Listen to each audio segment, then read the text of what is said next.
যোৱা ২ আগষ্টৰ পৰা আৰম্ভ হোৱা শোণিতপুৰ জিলা দিৱসৰ আজি তৃতীয় দিনৰ কাৰ্যসূচী হিচাপে পুৱা ৬ বজাত আনন্দ চন্দ্ৰ আগৰৱালাৰ উদ্যানৰ পৰা ৱাকাথন কাৰ্যসূচীৰে শুভাৰম্ভ কৰাৰ পিছতে মাৰোৱাৰী পঞ্চায়তী ধৰমশালাত অনুষ্ঠিত ৰক্তদান শিবিৰ মুকলি কৰে বৰছলা সমষ্টিৰ বিধায়ক গণেশ কুমাৰ লিম্বুৱে।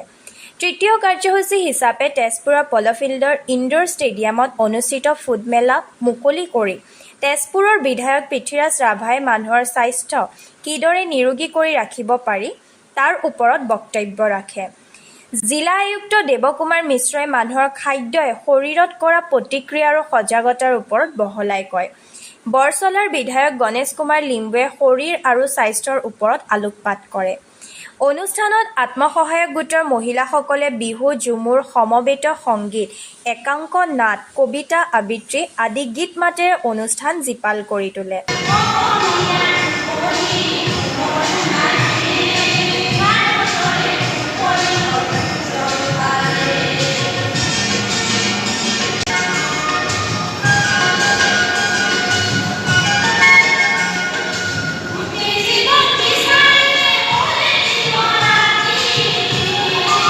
সন্ধিয়া ৬ বজাত তেজপুৰৰ নেৰিৱালাম সভাকক্ষত প্ৰসিদ্ধ অভিনেত্ৰী সীমা বিশ্বাসৰ পৰিচালিত আৰু অভিনীত নাটক স্ত্ৰী পাত্ৰ মঞ্চস্থ কৰা হ'ব বুলিও জানিব পাৰি।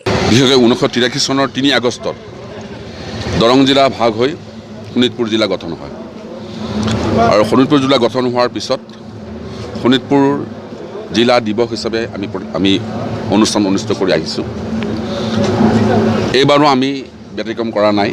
এইবাৰো শোণিতপুৰ জিলা প্ৰশাসনৰ জৰিয়তে বিভিন্ন কাৰ্যসূচীৰে ২ তাৰিখৰ পৰা অহা ৬ তাৰিখলৈকে শোণিতপুৰ জিলা প্ৰতিষ্ঠা দিৱস পালন কৰি থকা হৈছে। জয়পুৰ ফুড কেম্প নামেৰে কৃত্ৰিম ভৰি লগোৱা, হাত লগোৱা আৰু বিভিন্ন সা সঁজুলি দিব্যাংগসকলৰ সা সঁজুলি প্ৰদান কৰা অনুষ্ঠান ৬ তাৰিখলৈকে চলি আছে। আৰু আজি এই প'ল' গ্ৰাউণ্ডত মহিলাসকলৰ CLF যি গোট আছে এই গোটসমূহৰ দ্বাৰা বিভিন্ন কাৰ্যসূচী লোৱা হৈছে। বিশেষকৈ এই কাৰ্যসূচীত গ্ৰহণ কৰা হৈছে যে খাদ্য, পোষণ, স্বাস্থ্য আৰু স্বাস্থ্যৰ যতন। আৰু এইটো মানে আমাৰ থলুৱা খাদ্যৰ ওপৰত দিয়া হৈছে গোটেইখিনি আইটেম। আৰু মই বনাইছোঁ, মই নিজৰ মানে চিন্তাধাৰাৰে বনাইছোঁ। এইটো কেঁচা হালধিৰ ৰসেৰে কলডিলৰ টিক্কা বনাইছোঁ, এইটো বনাইছোঁ। আৰু এইটো বনাইছোঁ আপোনাৰ মানিমুনি, কাচকল আলুৰ জালুকীয়া। আৰু এইটো বনাইছোঁ দোৰোণ শাক পাতত দিয়া নহৰু দি। আৰু এইটো তেতেলীৰ চৰবত।